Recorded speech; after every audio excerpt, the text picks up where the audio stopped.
También vamos siguiendo minuto a minuto lo que sucede en Estados Unidos. Se vienen minutos claves, momentos claves, voto a voto. Estamos viendo, por ejemplo, lo hemos visto en los últimos guarismos, usted lo puede ver arriba en la parte superior de la pantalla, 264 votos electorales para Joe Biden, 214 para Donald Trump. Le basta a Joe Biden imponerse en Nevada para ser el nuevo presidente de Estados Unidos, el número 46 en la historia de este país. Con esos 6 votos llegaría a los 270 y sería el nuevo presidente de Estados Unidos. Justamente Joe Biden se acerca al triunfo en las elecciones de Estados Unidos, mientras Donald Trump sigue acusando fraude. Para profundizar en el tema nos acompaña Catherine Reyes Householder, investigadora de COES y académica del Instituto de Cinética de Ciencia Política de la Universidad Católica. Catherine, bienvenida a Canal 24 Horas. ¿Cómo te va? Muy buenas tardes. Buenas tardes, gracias por la invitación. Lo primero, ¿cómo has visto esta última jornada en términos de números? Prácticamente estamos en un escenario muy parecido al de ayer. Sigue siendo voto a voto y parece que todas las cartas se juegan en Nevada, ¿no? Sigue siendo voto a voto y para dar un poco de contexto a eso no es una situación que no se había esperado. Se había anticipado que no iba a ser un día de la elección, sino que iba a ser una semana de elección, y sabíamos que habían varios caminos, digamos, para llegar a 270 electores del colegio electoral. Entonces, se debería notar que Arizona, por ejemplo, es un estado en donde está muy apretado, y la prensa asociada y Fox News han proyectado Arizona, que tienen en su mapa, en la columna de Biden, pero hay otros medios de comunicación que no han proyectado eso, y eso podría eventualmente dar vuelta. Pero, sin embargo, es bastante claro que Biden está mejor posicionado que Trump en este momento. Y el proceso, hay que enfatizar que es un proceso sumamente descentralizado. Entonces estamos condado por condado contando oficiales, o sea, funcionarios que están trabajando sin cesar, están trabajando de manera muy honesta, digo, y hay mucho drama y tensión que viene más que nada por parte del Partido Republicano de Trump, como mencionaron, esos juicios a nivel local en varios estados. En los estados donde están ganando, quieren buscar maneras de parar el conteo. En los estados donde están perdiendo, por ejemplo, en Arizona, están buscando maneras para seguir contando. O sea, al final se va a contar todos los votos. Pero es un proceso lento y inédito. Estamos en pandemia y eso se anticipaba por todos los votos por correo, porque físicamente es un proceso más lento contar votos por correo. ¿Catherine? Que votos, por ejemplo, por máquina. Sí, para entender un poco lo que puede suceder en el caso de que Donald Trump buscase judicializar esta situación, la elección, uno va recogiendo en diferentes artículos periodísticos de que cada estado tiene su propia fórmula de alguna forma. Si yo quiero que se haga un conteo manual por ciertas razones en tal estado, es distinto cada estado. Por ejemplo, uno se remontaba a lo que sucedió, por ejemplo, en Florida el año 2000, en que si la diferencia es menor a 0,5%, se puede llevar a un conteo manual. ¿Cada estado tiene una diferencia, tiene su propio manual de alguna forma? Sí, cada estado tiene su propio Congreso, y es el Congreso que hacen las leyes electorales dentro de algunos límites federales, pero es el propio Congreso que los hace, y pueden cambiar de elección a elección sus leyes. Esos son los secretarios de Estado de cada estado que certifican los resultados al final de todo eso. Entonces, siempre sabíamos, por ejemplo, que Pennsylvania en particular, que si en algún momento, cuando estamos hablando, sí, o cualquier minuto después de la tarde o mañana, que Pennsylvania termina su conteo, ellos sabíamos que iba a ser un estado clave, y sabíamos que es un estado, entonces, por ley, no empiezan a contar sus votos hasta el martes 3 de noviembre, hasta el día de la elección. Entonces sabíamos que eso iba a ser un estado que se iba a demorar. Los demócratas en general querían un triunfo aplastante temprano, ganando Florida, Arizona y Carolina del Norte el martes, y eso no sucedió.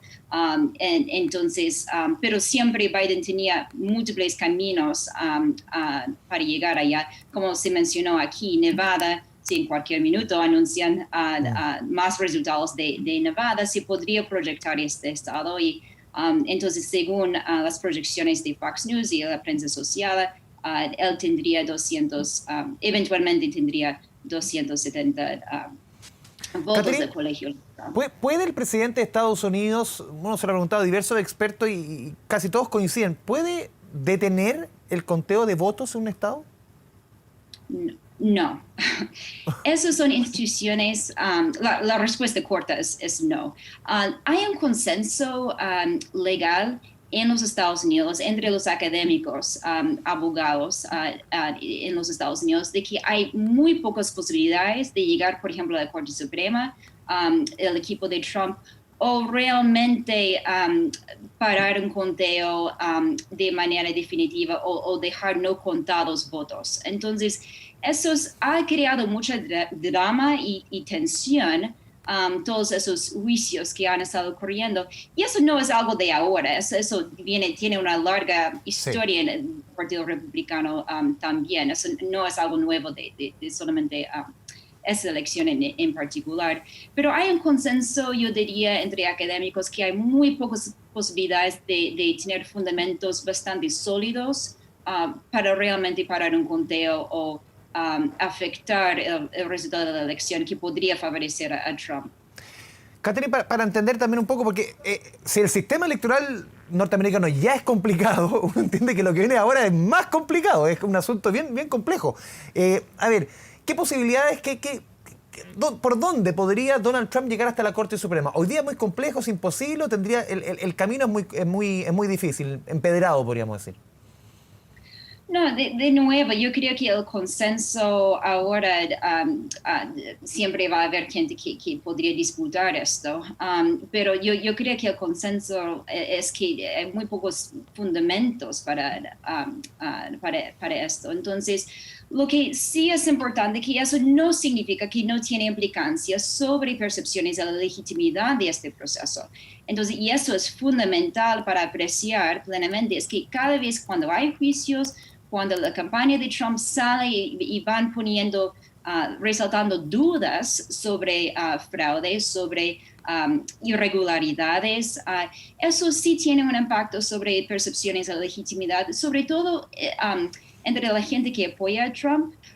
Entonces, antes de esta elección, habían algunas encuestas nacionales que mostraban que muchos republicanos pensaban que si Biden gana la elección, significa que fue una elección fraudulenta. Entonces, esas acusaciones y declaraciones que va a haber fraude, que no va a ser un proceso legítimo, sí tiene implicancias políticas muy dañosas para la democracia estadounidense, y eso podría complicar también una eventual, nadie sabe si va a ganar Biden, pero se complicaría una eventual presidencia de Biden y la legitimidad de su elección. Catherine, hoy día uno también viendo varios medios internacionales de tu país, de diversas partes, todos coinciden en que Trump está frente al peor de todos sus temores, que es perder. ¿Cómo lo ves tú? Sí. No está acostumbrado a perder él.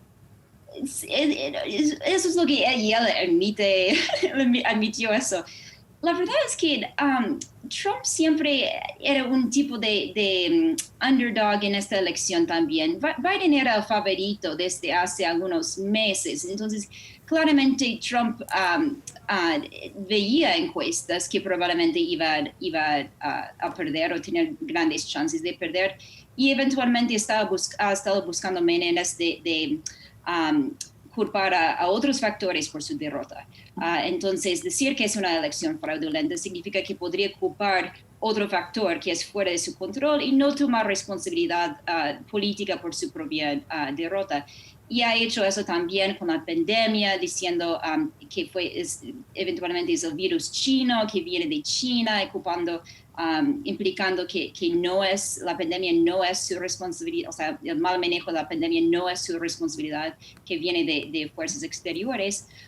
Entonces, Trump, yo creo que siempre ha también buscado planificar eventualmente dejar la presidencia y seguir eventualmente creando un canal de noticias o haciendo otro reality. Entonces tiene incentivos para mantener este aspecto de ganador, este aspecto personalidad agresiva, masculina, decisiva y fuerte, dura. Todo eso forma parte de la imagen de Trump y es su marca al final, de no admitir debilidades. Eso es una extensión en ese sentido de su propia marca, de su propia personalidad.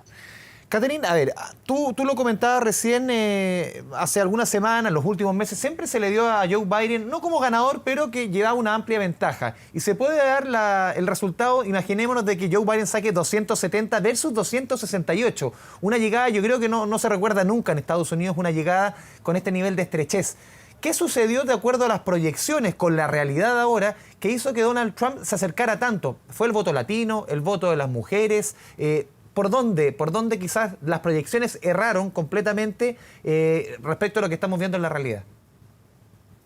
Yo creo que estamos recién empezando a debatir esto, a investigar de dónde vienen. No tenemos resultados finales, no hemos terminado el conteo, entonces igual es temprano para pensar en cuánto y cómo han fallado eventualmente las encuestas. Siempre han habido alguna hipótesis, por ejemplo, de que los votantes de Trump no querían decir que eran votantes de Trump porque tenían miedo de ser castigados socialmente, etc. Se llaman gente que apoya votantes tímidos, digamos, de Trump. Esa hipótesis ha sufrido algunas críticas, digamos. La gente que apoya a Trump no tiende a ser necesariamente gente tímida, por ejemplo. Pero es algo que ha generado mucha angustia, yo diría, entre las personas que son expertas en esos temas de encuestas. Eventualmente hay un gran desconfío hacia las universidades o hacia los medios de comunicación que hace, sobre todo entre los votantes de Trump, que no quieren contestar encuestas eventualmente. Entonces eso podría crear un sesgo. Lo que queda bastante claro en este momento es que probablemente, las encuestas seguramente estimaron mal el apoyo de Trump en el sentido de que sobreestimaron el apoyo por Biden a nivel nacional y probablemente en algunos estados, sobre todo en el estado de Florida. Ahora, nuevamente los detalles sobre eso es para mayor investigación en el futuro. Catherine Rey de Hochschild, te agradecemos esta conversación con Canal 24 Horas. Muy buenas tardes. Gracias.